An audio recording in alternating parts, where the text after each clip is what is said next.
Les célébrations pourraient bien être bouleversées avec l'émergence d'une nouvelle souche du virus SARS-CoV-2, le variant Omicron.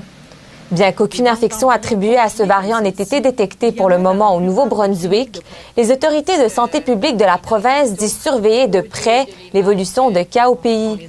Les incertitudes liées à l'évolution de la COVID-19 se font déjà un peu ressentir.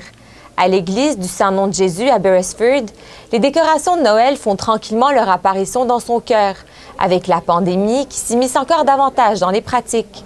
Un petit peu pour symboliser ça, pour faire comme un clin d'œil, si on veut, à cette dimension-là, c'est pourquoi cette année, on nous a invités dans nos églises à bâtir la crèche, mais progressivement.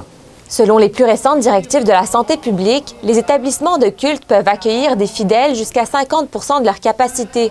Dans les églises, un système d'inscription a même été instauré pour mieux contrôler l'achalandage. Sauf indication contraire de la province, le variant Omicron ne bousculera pas le cours des célébrations.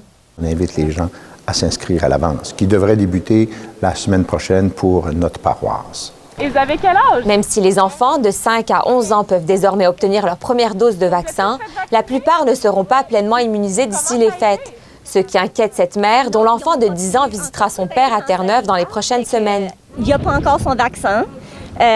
Puis ça, comme tu sais, c'est vraiment stressant. Là, comme surtout tes enfants, quand ils travaillent, comme tu sais jamais ce qui va arriver. Puis... Malgré tout, la couverture vaccinale et les gestes barrières ont de quoi rassurer cette dame qui paiera une visite à sa fille à Ottawa.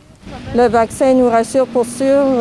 Moi, j'ai le vaccin, j'attends pour mon 3e. Ma famille, toute ma famille, mes amis ont tous eu le vaccin. On est tout le temps entouré du monde qui ont leur vaccin.